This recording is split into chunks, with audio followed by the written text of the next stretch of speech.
The Ghost of Jerry Bundler, written by W.W.Jacobs, read for you by Edward E. French.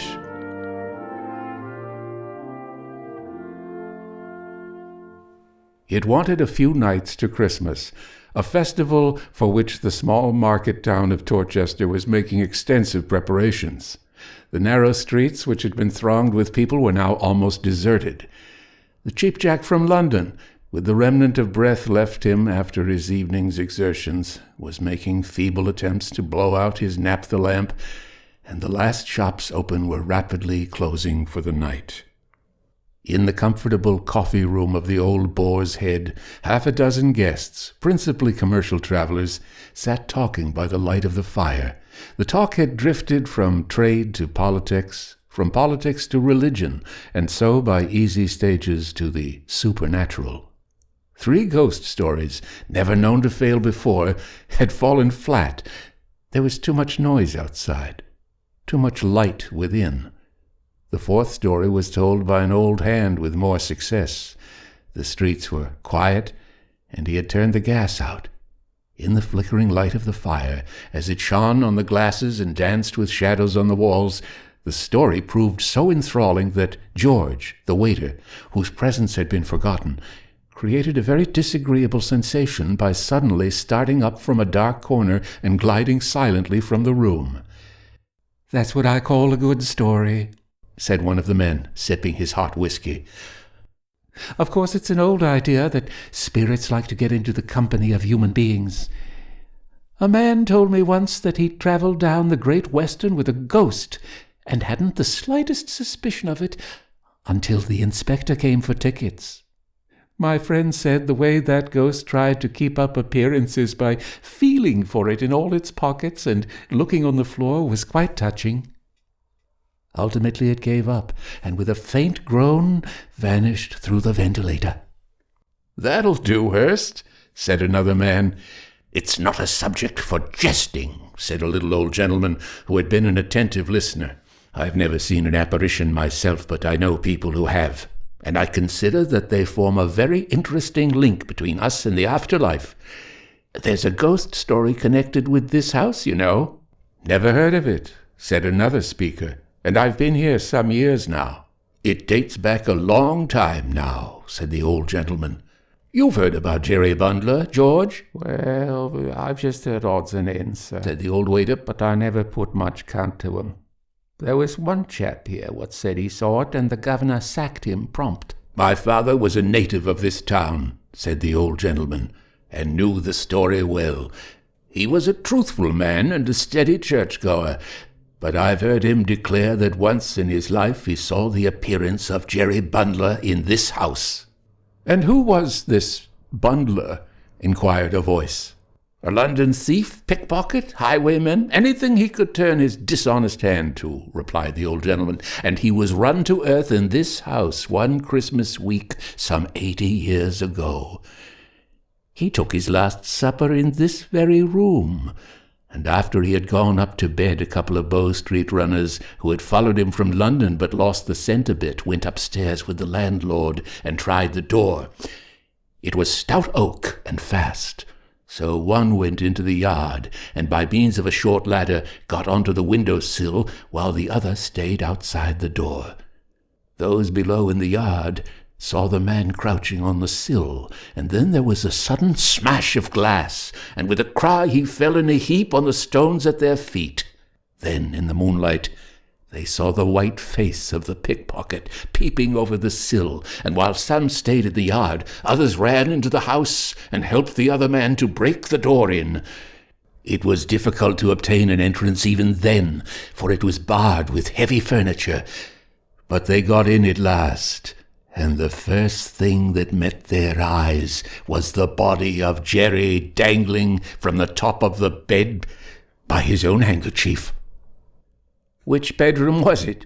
asked 2 or 3 voices together. The narrator shook his head. "That I can't tell you, but the story goes that Jerry still haunts this house, and my father used to declare positively that the last time he slept here, the ghost of Jerry Bundler lowered itself from the top of his bed and tried to strangle him." "That'll do," said an uneasy voice. "I wish you had thought to ask your father which bedroom it was." "What for?" inquired the old gentleman. "Well, I should take care not to sleep in it, that's all," said the voice shortly. "There's nothing to fear," said the other. "I don't believe for a moment that ghosts could really hurt one. In fact, my father used to confess that it was only the unpleasantness of the thing that upset him, and that for all practical purposes Jerry's fingers might have been made of cotton wool for all the harm they could do."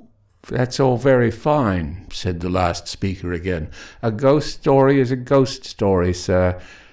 But when a gentleman tells a tale of a ghost in the house in which one is going to sleep, I call it most ungentlemanly." "Pooh! Nonsense!" said the old gentleman, rising. "Ghosts can't hurt you. For my own part, I should rather like to see one. Good night, gentlemen." "Good night," said the others. "And I only hope Jerry'll pay you a visit," added the nervous man as the door closed. "Bring some more whiskey, George," said a stout commercial. "I want keeping up when the talk turns this way." "Shall I light the gas, Mr. Malcolm?" said George. "No, the fire's very comfortable," said the traveller. "Now, gentlemen, any of you know any more?" "I think we've had enough," said another man. "We shall be thinking we see spirits next, and we're not all like the old gentleman who's just gone." "Old humbug," said Hurst. "I should like to put him to the test. Suppose I dress up as Jerry Bundler and go and give him a chance of displaying his courage." "Bravo!" said Malcolm, huskily downing one or two faint no's. "Just for the joke, gentlemen." No, drop it, Hurst," said another man. "Only for the joke," said Hurst, somewhat eagerly. "I've got some things upstairs in which I'm going to play in the rivals. Knee breeches, buckles, and all that sort of thing. It's a rare chance. If you'll wait a bit, I'll give you a full dress rehearsal entitled Jerry Bundler or The Nocturnal Strangler." "You won't frighten us," said the commercial with a husky laugh. "I don't know about that," said Hurst sharply. "It's a question of acting, that's all. I'm pretty good, ain't I, Summers?" "Oh, you're all right for an amateur," said his friend with a laugh. "I'll bet you a level sov you don't frighten me," said the stout traveller. "Done," said Hurst. "I'll take the bet to frighten you first, and the old gentleman afterwards. These gentlemen shall be the judges." "You won't frighten us, sir," said another man, "because we're prepared for you, but you'd better leave the old man alone. It's dangerous play." "Well, I'll try you first," said Hurst, springing up. "No gas, mind." He ran lightly upstairs to his room, leaving the others, most of whom had been drinking somewhat freely, to wrangle about his proceedings. It ended in two of them going to bed. "He's crazy on acting," said Summers, lighting his pipe. "Thinks he's the equal of anybody, almost. It doesn't matter with us, but I won't let him go to the old man. And he won't mind so long as he gets an opportunity of acting to us." "Well, I hope he'll hurry up," said Malcolm, yawning. "It's after 12 now." Nearly half an hour passed. Malcolm drew his watch from his pocket and was busy winding it when George, the waiter, who had been sent on an errand to the bar, burst suddenly into the room and rushed towards them. "He's coming, gentlemen," he said breathlessly. "Why, you're frightened, George," said the commercial with a chuckle. "It was the suddenness of it," said George sheepishly. "And besides, I didn't look for seeing him in the bar. There's only a glimmer of light there, and he was sitting on the floor behind the bar. I nearly trod on him." "Oh, you'll never make a man, George," said Malcolm. "Well, it took me unawares," said the waiter. "Not that I'd have gone to the bar by myself if I'd known he was there. And I don't believe you would either, sir." "Nonsense," said Malcolm. "I'll go and fetch him in." "You don't know what it's like, sir," said George, catching him by the sleeve. "It ain't fit to look at by yourself, it ain't indeed. It's got the "What's that?" They all started at the sound of a smothered cry from the staircase and the sound of somebody running hurriedly along the passage. Before anybody could speak, the door flew open, and a figure bursting into the room flung itself, gasping and shivering, upon them. "What is it? What's the matter?" demanded Malcolm. "Why, it's Mr. Hurst." He shook him roughly, and then held some spirit to his lips. Hurst drank it greedily, and with a sharp intake of his breath, gripped him by the arm. "Light the gas, George," said Malcolm. The waiter obeyed hastily. Hurst, a ludicrous but pitiable figure, in knee-breeches and coat, a large wig, all awry, and his face a mess of grease paint, clung to him, trembling. "Now, what's the matter?" asked Malcolm.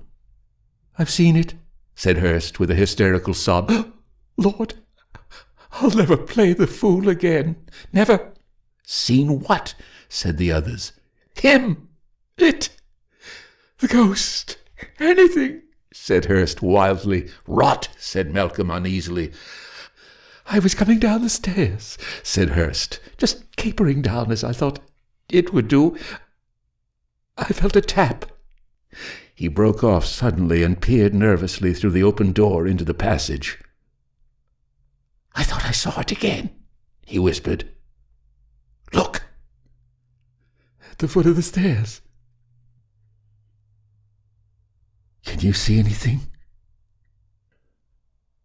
"No. There's nothing there," said Malcolm, whose own voice shook a little.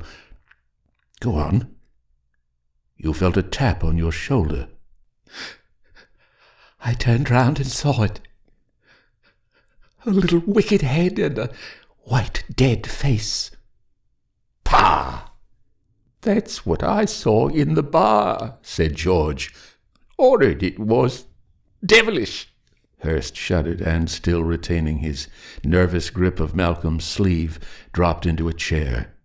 "Well, it's a most unaccountable thing," said the dumbfounded Malcolm, turning round to the others. "It's the last time I come to this house." "I leave tomorrow," said George. "I wouldn't go down to that bar again by myself. No, not for £50. "It's talking about the thing that's caused it, I expect," said one of the men. "We've all been talking about this and having it in our minds. Practically, we've been forming a spiritualistic circle without knowing it." "Hang the old gentleman," said Malcolm heartily. "Upon my soul, I'm half afraid to go to bed. It's odd they should both think they saw something." "I saw it as plain as I see you, sir," said George solemnly. "Perhaps if you keep your eyes turned up the passage, you'll see it for yourself." They followed the direction of his finger, but saw nothing, although one of them fancied that a head peeped round the corner of the wall. "Who'll come down to the bar?" said Malcolm, looking round. "You can go if you like," said one of the others, with a faint laugh. "We'll wait here for you." The stout traveller walked towards the door and took a few steps up the passage. Then he stopped. All was quite silent, and he walked slowly to the end and looked down fearfully towards the glass partition which shut off the bar. 3 times he made as though to go to it. Then he turned back and, glancing over his shoulder, came hurriedly back to the room. "Did you see it, sir?" whispered George. "Don't know," said Malcolm shortly. "I fancied I saw something, but it might have been fancy. I'm in the mood to see anything just now. How are you feeling now, sir?" "Oh, I feel a bit better now," said Hurst, somewhat brusquely. "I dare say you think I'm easily scared. But you didn't see it." "Not at all," said Malcolm, smiling faintly despite himself. I'm going to bed," said Hurst, noticing the smile and resenting it. "Will you share my room with me, Summers?" "I will with pleasure," said his friend, "provided you don't mind sleeping with the gas on full all night." He rose from his seat and, bidding the company a friendly good night, left the room with his crestfallen friend. The others saw them to the foot of the stairs, and having heard their door close, returned to the coffee-room. "Well, I suppose the bet's off," said the stout commercial, poking the fire, and then standing with his legs apart on the hearthrug. "Though as far as I can see, I won it. I never saw a man so scared in all my life. Sort of poetic justice about it, isn't there?" "Never mind about poetry or justice," said one of the listeners. "Who's going to sleep with me?" "I will," said Malcolm affably. "And I suppose we share a room together, Mr. Leake?" said the third man, turning to the fourth. "No, thank you," said the other briskly. "I don't believe in ghosts. If anything comes into my room, I shall shoot it."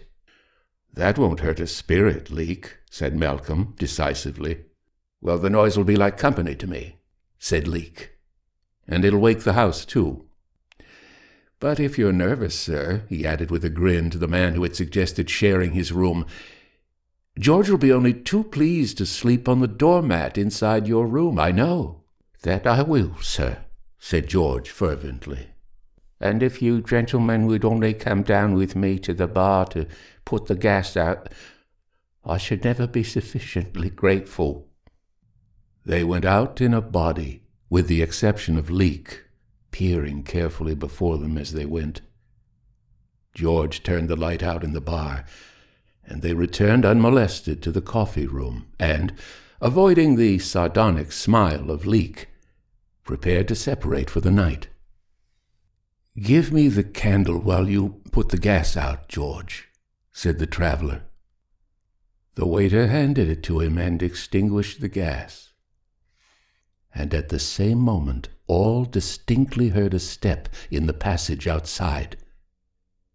It stopped at the door, and as they watched with bated breath, the door creaked and slowly opened.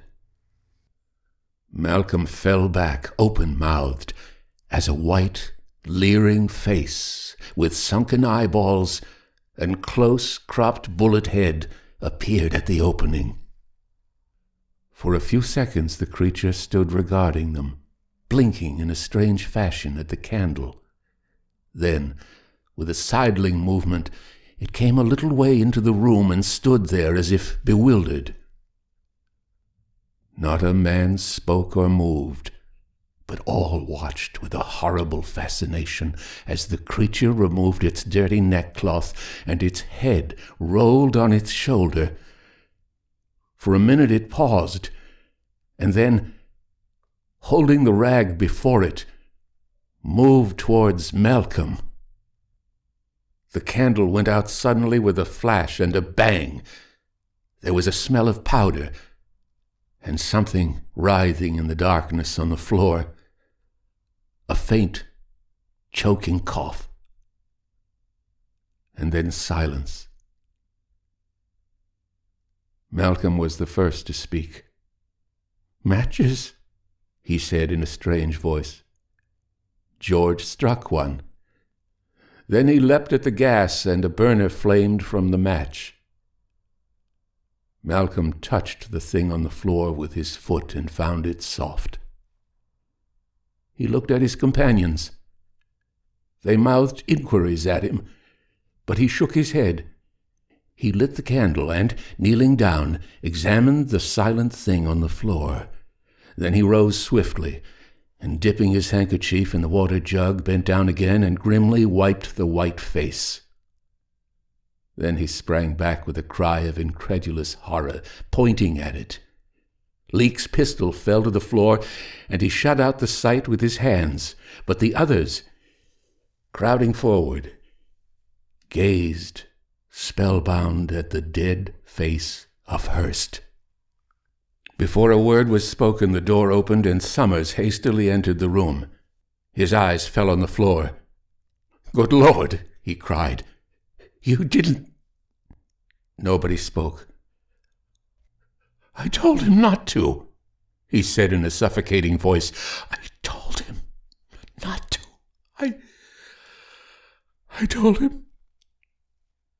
He leaned against the wall, deathly sick, put his arms out feebly, and fell fainting into the traveler's arms.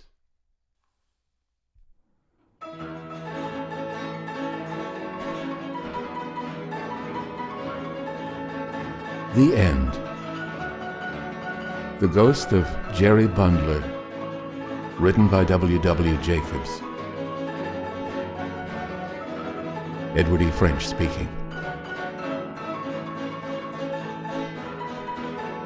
I hope you've enjoyed tonight's ghost story. I'll be back again next week with another one. In the meantime, pleasant dreams.